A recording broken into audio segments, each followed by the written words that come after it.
Sois bien attentif, car ce que je vais te révéler va complètement bouleverser tes idées sur l'autorité et le charisme. Pendant des années, on nous a mal vendu le concept de pouvoir.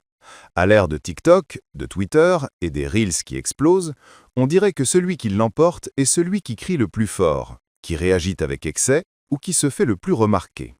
Mais en réalité, la personne qui domine dans n'importe quel groupe n'est pas celle qui fait le plus de bruit, mais celle qui crée de l'inconfort par son calme. Réfléchis-y. Dans une discussion de groupe WhatsApp ou au travail, qui détient vraiment le contrôle? Celui qui balance des messages furieux, remplis de majuscules et d'emojis, ou celui qui garde simplement son sang-froid, sans se laisser emporter? Le paradoxe, c'est qu'on dépense bien plus d'énergie à essayer de prouver notre pouvoir sur les réseaux sociaux ou en réunion qu'à exercer le vrai contrôle. Ta nervosité et ton agitation deviennent comme un terrain sûr pour les autres. Quand tu es speed, le téléphone à la main en continu, ou que tu réagis à la moindre provocation, tu deviens prévisible et donc manipulable. Mais quand tu passes en mode zen, là, l'énergie bascule. Et c'est ce qui déstabilise les autres. C'est là que tu imposes le vrai respect. La science le confirme. Des recherches récentes montrent que garder la maîtrise de ses émotions provoque chez les autres une alerte intérieure, une sorte de signal de menace. Cette partie de ton cerveau qu'on appelle l'amygdale, le détecteur de danger, se retrouve bloquée quand elle n'arrive pas à décoder une attitude calme et impassible. Et c'est exactement ça que nous allons entraîner aujourd'hui. Alors, où que tu sois, relâche tes épaules, ralentis ta respiration et observe ton état changer. Ce n'est que le début. Prépare-toi à découvrir un nouveau niveau de pouvoir que personne ne t'a jamais appris.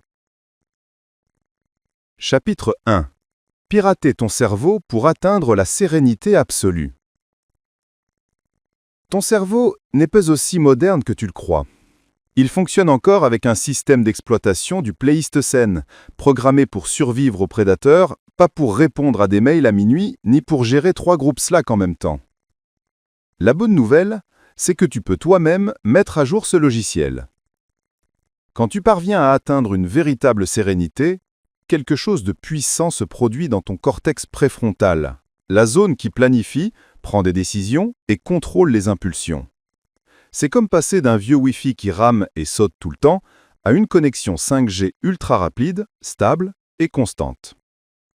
En parallèle, la partie réactive du cerveau, l'amygdale, qui se déclenche comme une alarme au moindre signal étrange, se calme et rétrécit un peu. Elle devient moins sensible, moins susceptible de te propulser en mode stress ou anxiété sans raison. Ce n'est ni de la pseudoscience, ni de la magie, c'est de la science solide démontrée par des scans cérébraux. Il suffit de 2 mois de pratique consciente pour que ton cerveau commence à changer de l'intérieur, en créant de nouvelles connexions qui t'apportent une sérénité réelle jusque dans tes cellules. Et ce n'est pas faire semblant d'être calme, c'est réellement transformer cela en ton système d'exploitation. Et quand ton cerveau fonctionne depuis cet état-là, tu prends de meilleures décisions, tu réagis plus vite et tu mémorises mieux. C'est comme débloquer ta version premium. Chapitre 2. Le super-pouvoir de la respiration. Je vais te dire quelque chose qu'on ne t'a probablement jamais appris. Tu respires mal depuis toujours. Et ça t'a privé de clarté mentale sans que tu t'en rendes compte. La preuve ? Aussi bien les soldats d'élite d'aujourd'hui que les moines bouddhistes s'appuient depuis des siècles sur la même arme secrète, la respiration consciente. La technique que je vais t'apprendre est à la fois simpliste et redoutablement puissante. On l'appelle la respiration 4-7-8 et elle est largement pratiquée dans le mindfulness par les sportifs de haut niveau et les cadres soumis à un stress intense. Tu inspires pendant 4 temps, tu bloques pendant 7, tu expires en 8. Ça paraît basique, mais à l'intérieur, c'est un vrai hack biologique.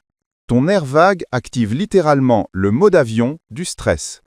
Ton rythme cardiaque ralentit, le cortisol chute, et ton anxiété n'a plus aucun appui. Il devient tout simplement impossible de rester en état de panique en respirant ainsi. Et c'est maintenant. Inspire 4, retiens 7, expire 8. Tu sens la tension baisser?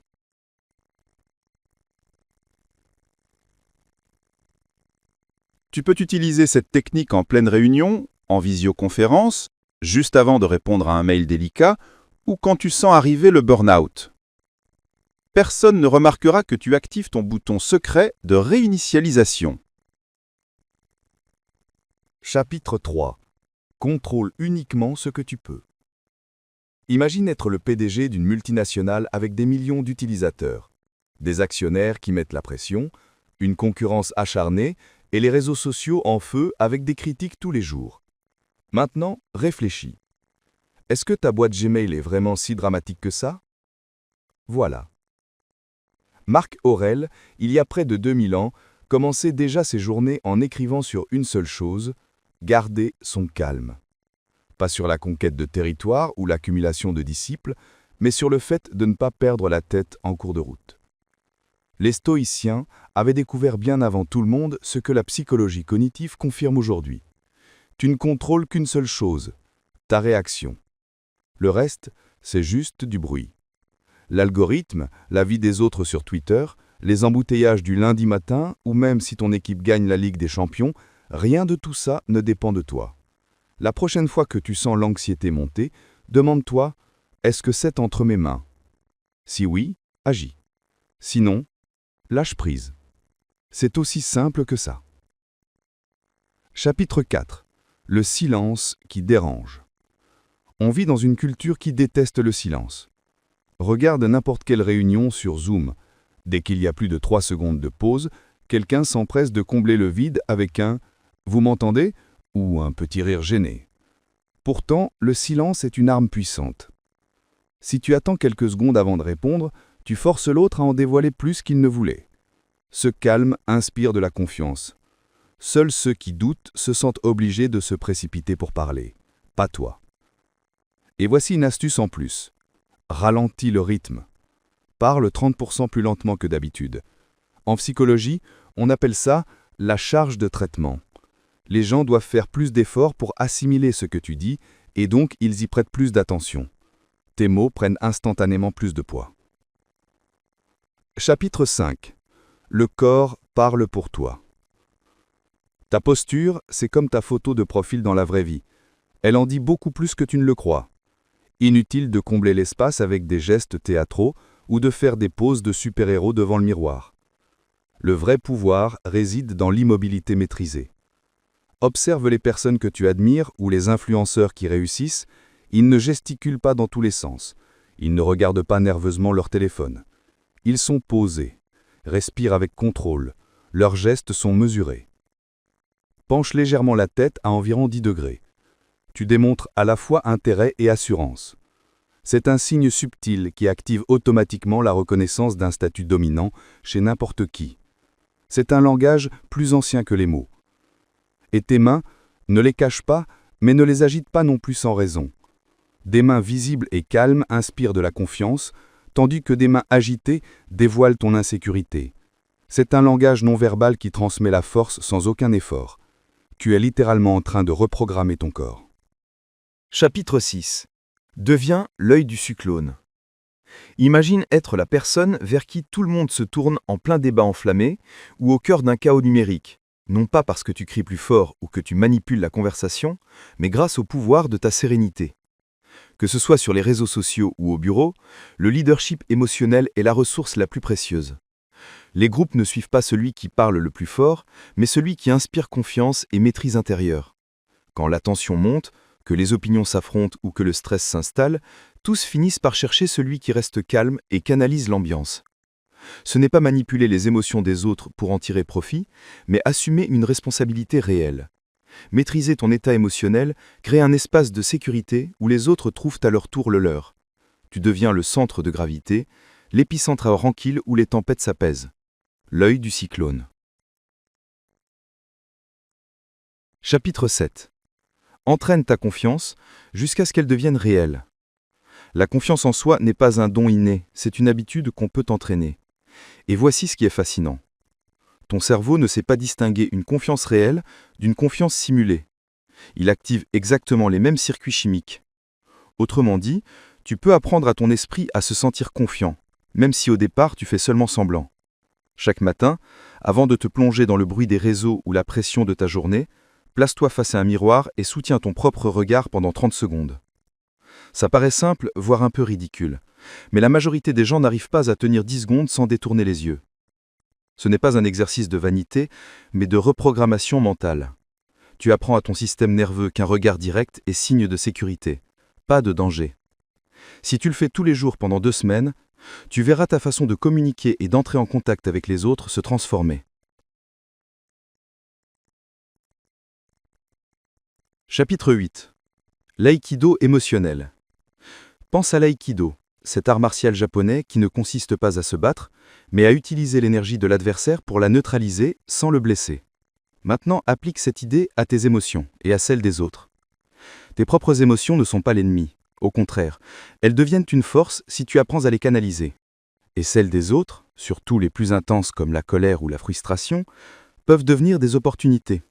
Au lieu de réagir impulsivement au drame d'une conversation de groupe ou à un conflit au travail, imagine que tu détournes cette énergie pour rester calme et apaiser la situation plutôt que de l'aggraver. Les émotions sont contagieuses. Quand quelqu'un hausse le ton ou panique en réunion, cette énergie se propage. Mais ta sérénité, ferme et constante, agit comme un contrepoids. Elle ralentit la tension. C'est comme si tu apportais un antidote émotionnel qui désactive la réaction explosive. Astuce pratique. Baisse le ton quand les autres l'élèvent. Ralentis ton rythme quand eux l'accélèrent. Maintiens le regard quand ils le détournent. Avec ces simples gestes, tu deviens le point d'équilibre qui aide tout le monde à revenir au calme. Chapitre 9. La routine qui transforme ton quotidien. Le changement n'arrive pas d'un seul coup. La transformation est une pratique constante, un rituel répété. Les personnes qui paraissent inébranlables ne sont pas nées comme ça. Elles l'ont construit pas à pas, respiration après respiration, jour après jour. Maintenant, c'est à ton tour de bâtir cette force intérieure depuis zéro. Ton meilleur allié pour y parvenir, c'est une routine matinale qui t'apporte de la stabilité avant que le bruit du monde ne t'envahisse.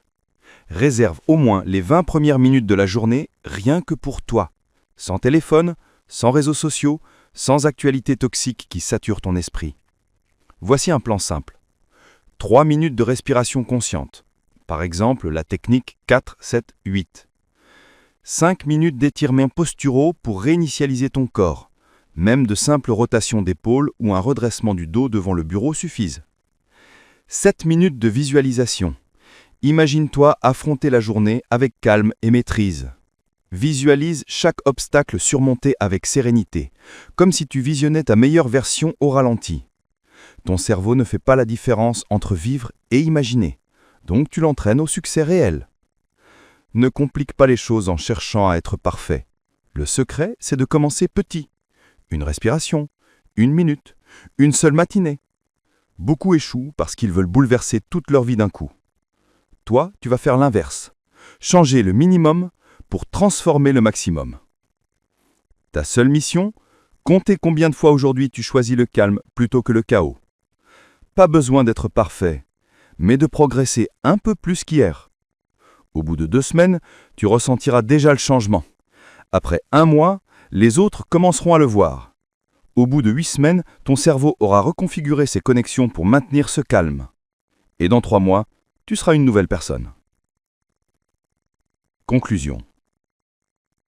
Tu as réussi. Tu ne fais plus semblant d'être calme. Tu l'es. Et oui, ça dérange beaucoup de gens. Parce que ta simple présence modifie l'énergie d'une pièce. Pas en parlant plus fort ni en t'imposant, mais en gardant un contrôle total de toi-même. Prépare-toi. Plus tu seras tranquille, plus certains voudront te tester. Ta sérénité met leur chaos en lumière. Ta paix désarme leur drame. Ils chercheront à te faire réagir pour justifier leur manque de maîtrise. Mais toi, tu ne joues plus à ce jeu. Voilà le vrai niveau.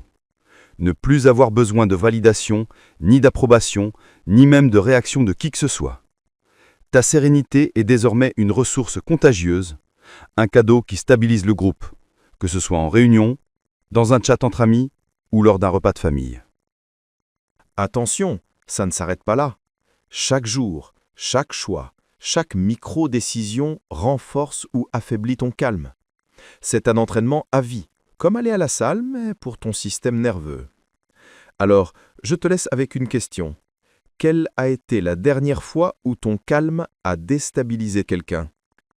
Écris-le en commentaire, je serai ravi de te lire. Et si cette vidéo t'a aidé d'une façon ou d'une autre, mets un like, abonne-toi à la chaîne et partage-la avec quelqu'un qui a besoin d'un peu de paix au milieu du chaos.